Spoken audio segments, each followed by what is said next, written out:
Ferrari endured yet another difficult weekend in Silverstone, in which they were able to score points with Hamilton only.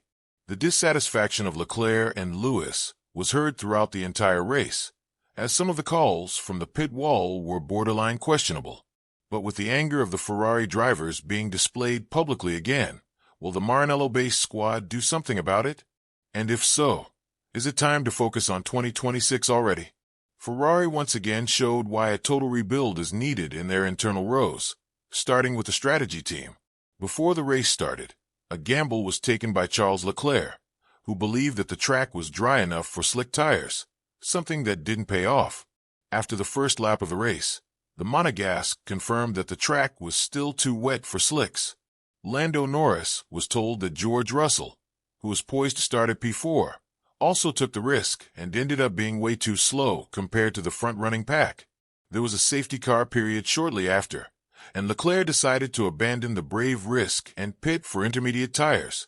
However, this meant a huge blow for his race already because the initial risk didn't pay off, and he wasn't able to climb a significant number of places before the rain started to drop heavily.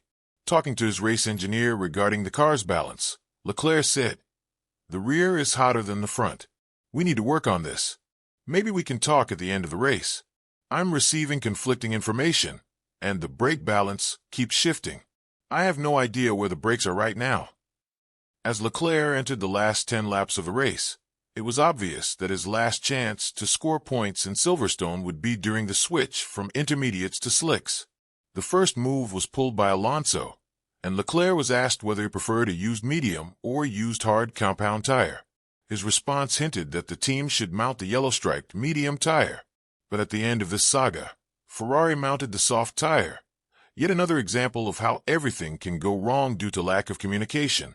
This decision didn't pay off at all. Leclerc struggled to keep the car on track, and when snapping at the end of turn 15, he almost took himself and Sainz out, breaking the front wing of his former teammate. The race ended in P14 for him, and a major outburst followed after the race on the radio, where Leclerc said, "Yeah, that was F*****ing bad. Sorry, I'm at a loss for words. There's a lot of work to do. I'm not even sure where I placed the car on the track. It was really difficult." Let's not forget that Leclerc had a very explosive rant after qualifying as well, where he finished P6, and it was written in the cards that he would have had at least a front-row finish. But then again, I don't think he has anyone else to blame other than himself, and he admitted that a lot of comparison needs to be done between him and Hamilton. At the end of the day, the 7-time world champion was competing up front, even though he had a lot of trouble getting past the Alpine of Gasly and ended the race behind Hülkenberg. Elaborating on this, Leclerc said, "Slick tire at the start. The first 2 sectors were dry, and I thought it was going to get dry fast. It was a mistake, but the biggest problem was the pace. Lewis had more pace. My setup is extreme, and it pays off in the dry. The only positive is Lewis's performance. At least I'll be able to observe him and try and understand where I went wrong." And this is definitely not the first time Leclerc was disappointed by his team, and it's not going to be the last time either. That's precisely why the Monegasque said loud and clear that he'll demand answers from the people who should be held accountable. When talking about it further, he said, "Part of the reason why we had a bad race was because we thought the track would dry quickly. But I'll say that the biggest part is the lack of pace today. And on that, I want the answers before going back home. So, I'll work hard to try and understand what was going on there."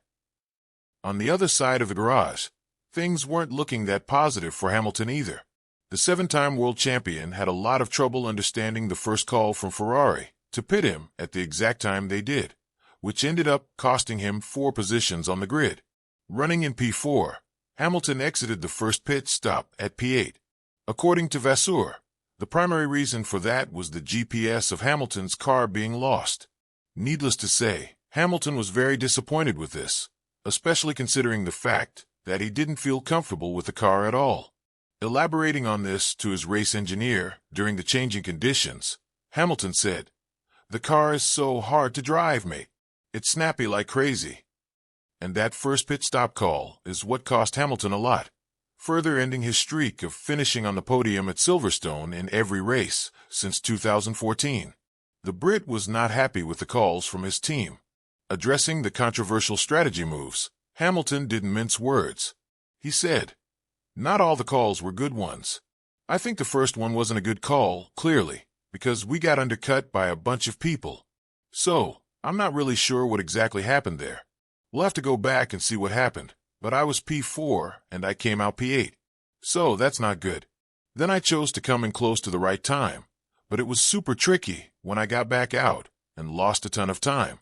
I went off at turns 3, 9, 11, etc. This is something that needs to be addressed as well." Before the change from intermediates to slicks, Hamilton was around 2 to 3 seconds behind Hülkenberg. But after he changed tires, and then Hülkenberg did the same a lap later, the German driver was 10 seconds ahead of Hamilton. This just goes to show that the strategy wasn't good yet again, further prompting questions as to whether Ferrari is doing a good job behind closed curtains. I don't think the drivers will be happy to continue with this team in 2025, let alone start the new regulations in 2026, which is why some serious talks need to be held between Vasseur and his crew. There's no doubt that Charles felt extremely uncomfortable with the SF25 due to the massive lack of pace, and he went on to admit later that he needs to study Lewis's performance. That's not something Ferrari should be happy about, because at the end of the day, they finished behind a Sauber on pure pace, something that's happened for the second time in 2025 after Spain. What this shows is that the Maranello-based squad still has massive ground to cover in order to compete up front, something that might not even be possible anymore for the remainder of the season. An even more depressing fact is that Leclerc doesn't think the problems of the car can be solved. Prior to the race, he was adamant that he and the team knew exactly what was wrong with the car, and it was something that needed work for the future. But after Silverstone, Leclerc's depressing demeanor returned, as he admitted that they're stuck with this issue for a longer period of time. Still, this is something Vasseur dismissed. When addressing the issue that was raised by Leclerc, the Frenchman said, "Leclerc also said he won't disclose the issue. I have to stick to the team order. I won't disclose it. It can be fixed, but it's true that we're struggling with something." So what's next for Ferrari? The team is now struggling to accept and implement driver feedback properly, and it's an urgent matter that needs to be solved as soon as possible.